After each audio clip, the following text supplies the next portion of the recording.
En 2016, salió a la luz una operación que sacudió al mundo. Un agente vinculado a China había obtenido acceso a los planos más sensibles del caza más sofisticado de Estados Unidos. Más de 630.000 documentos destinados a condensar décadas de investigación y desarrollo. En cuestión de meses, emergió un avión competidor que, a simple vista, parecía el reflejo del original. Los titulares lo presentaban como un desafío directo a la supremacía aérea estadounidense. Pero pronto apareció un problema decisivo. Porque puedes copiar cada paso de una fórmula, pero jamás reproducir el elemento que le da vida. Un conocimiento metalúrgico y científico perfeccionado durante generaciones en instalaciones estadounidenses y protegido como un tesoro estratégico. A medida que el avión desarrollado en Pekín empezaba a evidenciar limitaciones, en Washington comenzó a resonar una duda incómoda. ¿Qué era, en realidad, lo que convertía al F-35 en una plataforma prácticamente inalcanzable? ¿Y cómo pudo la mayor operación de espionaje digital terminar revelando no una victoria, sino una debilidad imposible de ocultar? La infiltración comenzó sin explosiones, sin alarmas y sin una sola línea roja parpadeando en una pantalla. Comenzó con un correo electrónico, aparentemente rutinario. En el año 2008, un empleado de una gran contratista aeroespacial abrió un mensaje que parecía parte del flujo normal de trabajo. No había amenazas visibles. No había advertencias urgentes. Solo un clic descuidado que abrió la primera puerta. Lo que siguió no fue un ataque ruidoso, sino una invasión paciente. Los intrusos no forzaron cortafuegos ni lanzaron ataques masivos que pudieran delatarlos. Entraron utilizando credenciales robadas, moviéndose dentro del sistema como si fueran usuarios legítimos. Su tráfico digital fue redirigido a través de servidores en terceros países, creando una niebla que ocultaba el verdadero origen de la operación. En lugar de descargar archivos al azar, actuaron con método. Primero generaron mapas digitales del sistema, listados completos de carpetas y documentos. Esa información era enviada a un coordinador externo que analizaba cada directorio como si estudiara el plano de una bóveda. Solo entonces seleccionaban objetivos específicos, planos estructurales, lógica de control de vuelo, informes de pruebas y documentación técnica crítica. La extracción no ocurrió en un solo movimiento. Fue lenta, fragmentada y cifrada. Durante 6 años, los datos salieron en pequeñas cantidades, evitando cualquier alerta automática. En total, más de 65 gigabytes fueron sustraídos. 630.000 archivos que representaban décadas de investigación, miles de horas de pruebas en túneles de viento y millones invertidos en simulaciones avanzadas. Cuando las primeras señales de la intrusión comenzaron a detectarse hacia finales de 2013, el daño ya estaba hecho. En oficinas cerradas del Pentágono, analistas empezaron a comparar calendarios. El ritmo del desarrollo chino parecía alinearse inquietantemente con la cronología de los archivos comprometidos. Por primera vez en una generación, la superioridad aérea estadounidense ya no parecía garantizada. Y la pregunta dejó de ser si alguien había copiado documentos. La verdadera pregunta era cuánto de la ventaja estratégica había desaparecido sin que nadie lo notara. Las primeras señales no llegaron con sirenas ni comunicados públicos. Llegaron en forma de gráficos comparativos y cronologías superpuestas. A finales de 2013, dentro de salas seguras en Washington, analistas comenzaron a notar una coincidencia inquietante. El ritmo de desarrollo de los nuevos cazas chinos avanzaba demasiado rápido. Mucho más rápido de lo que cualquier estimación histórica permitía. En pantallas del tamaño de una pared, los calendarios se alineaban. Fechas de pruebas, prototipos revelados, mejoras aerodinámicas. Cada hito parecía seguir de cerca el periodo en que determinados archivos habían sido comprometidos. No era una prueba definitiva, pero tampoco era una casualidad cómoda. Las reuniones se extendían más allá de la medianoche. Ingenieros aeroespaciales y oficiales de inteligencia compartían la misma mesa, algo poco habitual en tiempos normales. El ambiente era frío. Por primera vez en décadas, la ventaja tecnológica que había servido como colchón estratégico parecía estar reduciéndose. Los estudios de proyección de fuerza comenzaron a actualizarse con nuevos escenarios. Si el ritmo continuaba, hacia el final de la década China podría desplegar plataformas con siluetas, sensores y sistemas comparables a los de un caza de quinta generación estadounidense. No dentro de 20 años. No en una generación.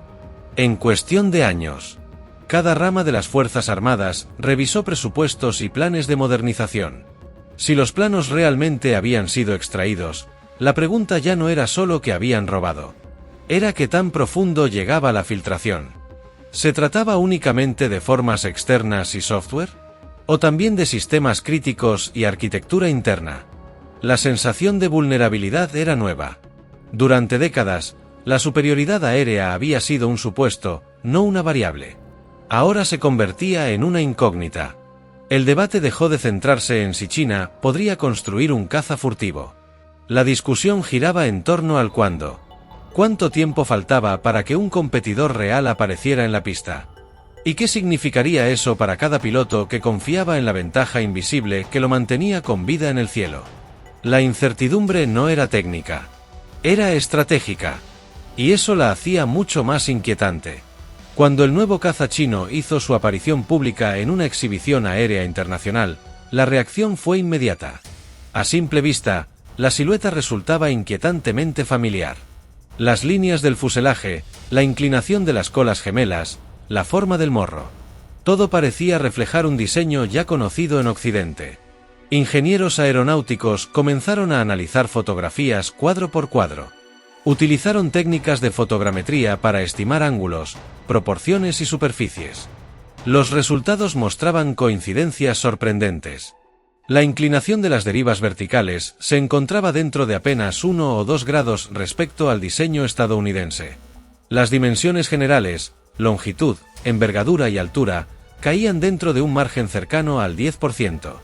Uno de los elementos más reveladores estaba en la entrada de aire supersónica sin divisor, una estructura curvada que canaliza el flujo hacia el motor mientras dispersa ondas de radar. En el modelo original, ese componente fue el resultado de años de pruebas en túneles de viento y simulaciones computacionales avanzadas. En el nuevo avión, la geometría parecía replicar casi exactamente la misma filosofía aerodinámica. Incluso las bahías internas de armamento mostraban puertas trapezoidales integradas en un fuselaje de ala combinada. Las uniones de paneles estaban alineadas con precisión para reducir firmas radar. Sobre el papel, la aeronave parecía un espejo casi perfecto. Pero como saben todos los ingenieros aeroespaciales, igualar la forma externa es apenas el primer paso. La aerodinámica visible puede medirse con cámaras y cálculos.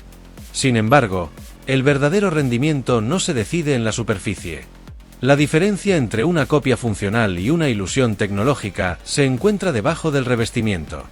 En sistemas internos, tolerancias microscópicas y materiales que operan al límite de la física. Desde la distancia, ambos aviones podían parecer gemelos. Pero en ingeniería, la apariencia no garantiza equivalencia. Y mientras el mundo debatía si estaba presenciando el nacimiento de un competidor directo, una pregunta comenzaba a tomar fuerza entre los expertos. ¿Habían logrado copiar solo la carcasa, o también el corazón invisible que realmente define el poder de un caza moderno? Los titulares no tardaron en encender la alarma. Cadenas internacionales hablaban de un clon furtivo.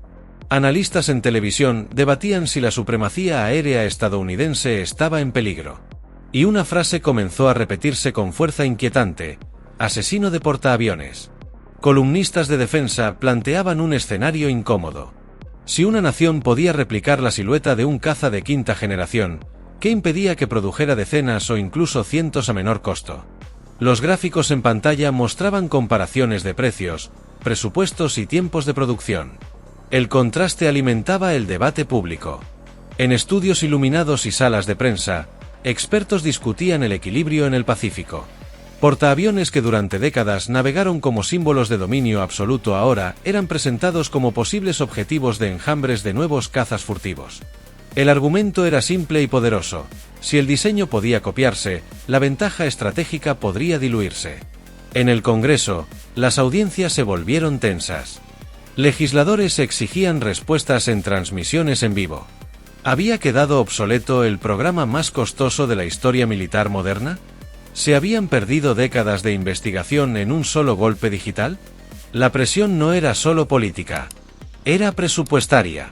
Si otro país podía reproducir capacidades similares por una fracción del costo, la narrativa pública comenzaba a cuestionar la eficiencia industrial estadounidense.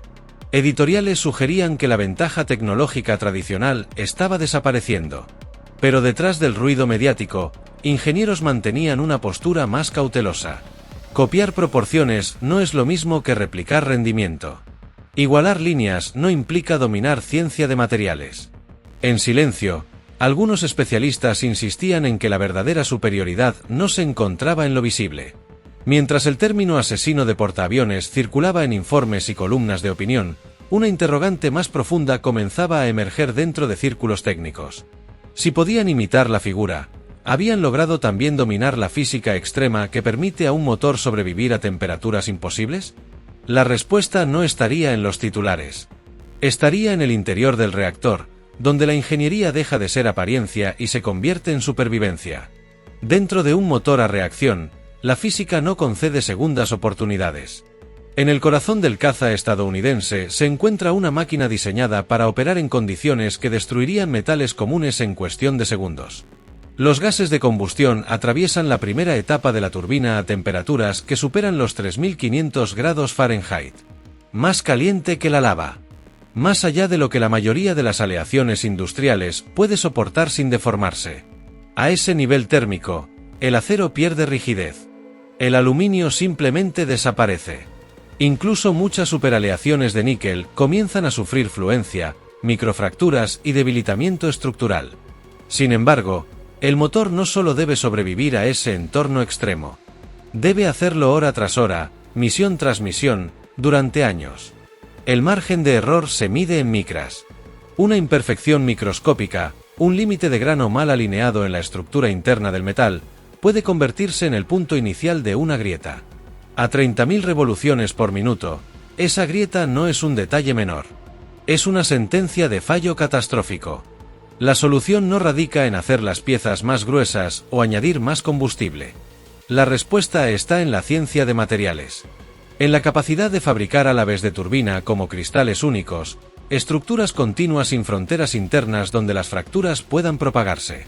El proceso requiere fundiciones especializadas, hornos de vacío y un control térmico extremadamente preciso. El metal fundido se solidifica lentamente desde la base hacia arriba, guiando los átomos para que formen una sola red cristalina continua. Posteriormente, cada componente es sometido a presiones y temperaturas controladas para eliminar vacíos invisibles. Finalmente, miles de microcanales de enfriamiento son perforados con láser, permitiendo que una película de aire proteja la superficie del metal contra el calor extremo. Nada de esto puede capturarse por completo en un archivo digital. Un plano describe dimensiones, pero no transmite la experiencia acumulada en décadas de ensayo y error metalúrgico. La verdadera ventaja no estaba en la forma externa del avión ni en su software. Estaba en la estructura atómica de sus componentes críticos. Y esa diferencia invisible es la que separa una copia funcional de una máquina capaz de dominar el cielo. Cuando llegó el momento de elegir el motor para su nuevo caza furtivo, los planificadores chinos enfrentaron una realidad incómoda. Los planos podían ofrecer proporciones, superficies y arquitectura general, pero no incluían la experiencia acumulada en la fabricación de turbinas monocristalinas capaces de resistir temperaturas extremas durante miles de horas. Sin acceso a esa tecnología crítica, la alternativa fue recurrir a lo que estaba disponible. Los primeros prototipos volaron impulsados por motores cuya genealogía se remontaba a diseños soviéticos desarrollados décadas atrás. Plantas motrices concebidas para cazas de cuarta generación, robustas y confiables en su contexto original, pero no optimizadas para las exigencias térmicas y de eficiencia de una plataforma furtiva moderna. Estos motores utilizaban métodos de fundición convencionales y materiales con límites térmicos más bajos. Su tolerancia al calor no alcanzaba los niveles necesarios para mantener empuje sostenido sin comprometer la integridad estructural. Como consecuencia, los ciclos de mantenimiento eran más frecuentes y la durabilidad operativa quedaba limitada. La diferencia no era abstracta. Mientras un motor avanzado puede operar cerca de 2000 horas antes de requerir una revisión mayor, las alternativas disponibles necesitaban inspecciones profundas tras intervalos mucho más cortos. Cada desmontaje implicaba tiempo en tierra, logística adicional y una cadena de suministro bajo presión constante. Además, la eficiencia térmica influía directamente en el rendimiento. Sin capacidad para soportar temperaturas más altas, el empuje máximo se reducía o dependía de poscombustión prolongada, incrementando consumo y firma infrarroja. La promesa de supercrucero sostenido quedaba fuera de alcance. En términos estratégicos, la decisión era un compromiso inevitable. Se priorizó poner un avión en el aire antes que esperar el desarrollo completo de una planta motriz de nueva generación. Pero ese atajo tenía consecuencias. Porque en aviación de combate, el motor no es un accesorio. Es el corazón que define alcance, persistencia y supervivencia. Y cuando el corazón pertenece a una era anterior, el desempeño del conjunto refleja esa limitación, sin importar cuán moderna sea la envoltura exterior. El problema no tardó en hacerse visible ante el mundo. Durante una exhibición aérea internacional, el nuevo caza avanzó por la pista con potencia aparente y líneas impecables. Pero detrás de esa silueta furtiva apareció algo imposible de ignorar. Una estela oscura, densa, elevándose en el aire como una firma involuntaria. Para el espectador casual, podía parecer un detalle menor. Para los analistas de sensores, era una advertencia inequívoca. Las partículas de hollín en el escape no solo ensucian el cielo, también reflejan y dispersan energía radar. Cada emisión térmica adicional amplifica la huella infrarroja. En un entorno donde la supervivencia depende de permanecer invisible, ese rastro convertía a la aeronave en un blanco detectable. Las cámaras térmicas captaron picos de calor superiores a los esperados para un caza de quinta generación. En pantallas de seguimiento, la firma infrarroja brillaba con intensidad. Lo que debía ser un perfil fantasma se transformaba en un punto luminoso. El desafío no terminaba en la pista. Las tripulaciones de mantenimiento enfrentaban ciclos exigentes. Intervalos cortos entre revisiones mayores reducían la disponibilidad operativa. Cada inspección profunda implicaba desmontar motores, reemplazar componentes y consumir horas de trabajo especializado. Mientras una plataforma puede permanecer en servicio durante aproximadamente 2000 horas antes de una intervención mayor, otra requiere atención intensiva en fracciones de ese tiempo. La diferencia no es solo técnica, es estratégica. Más horas en tierra significan menos patrullas, menos entrenamiento y menor capacidad de respuesta. La disponibilidad define la disuasión. Al final, la lección resultó clara. Copiar la geometría externa puede generar titulares y debates. Pero la supremacía aérea no se decide en la superficie. Se decide en la ciencia invisible que permite a un motor resistir temperaturas extremas, mantener eficiencia y operar durante miles de horas sin fallar. En la competencia global por el dominio del cielo, los atajos revelan su precio. Puedes reproducir planos y replicar líneas. Pero la maestría en materiales, procesos y tolerancias microscópicas no se descarga desde un archivo. Y esa diferencia, invisible para el ojo humano, es la que determina quién permanece en el aire y quién deja humo en el horizonte. Y así termina una historia que parecía tratarse de planos robados, pero que en realidad hablaba de algo mucho más profundo. No se trata solo de copiar líneas en papel. Se trata de dominar la ciencia invisible que sostiene esas líneas cuando el calor alcanza niveles imposibles y el margen de error se mide en micras. En un mundo donde la competencia tecnológica se acelera cada año, la diferencia entre parecer poderoso y ser verdaderamente dominante puede esconderse en un cristal metálico que nadie ve, en un proceso industrial que no aparece en ningún titular, en décadas de experiencia que no se pueden descargar en un archivo. Porque al final, la superioridad no se grita.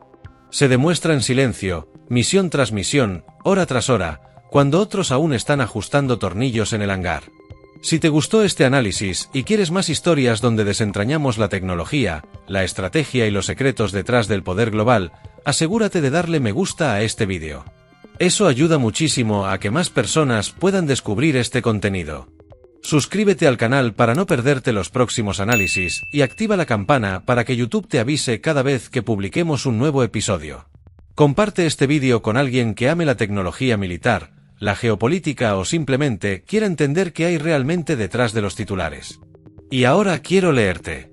¿Crees que en el futuro veremos una paridad real en motores de quinta generación, o la ventaja industrial seguirá marcando la diferencia durante décadas? Déjalo en los comentarios. Estoy leyendo cada uno. Nos vemos en el próximo vídeo.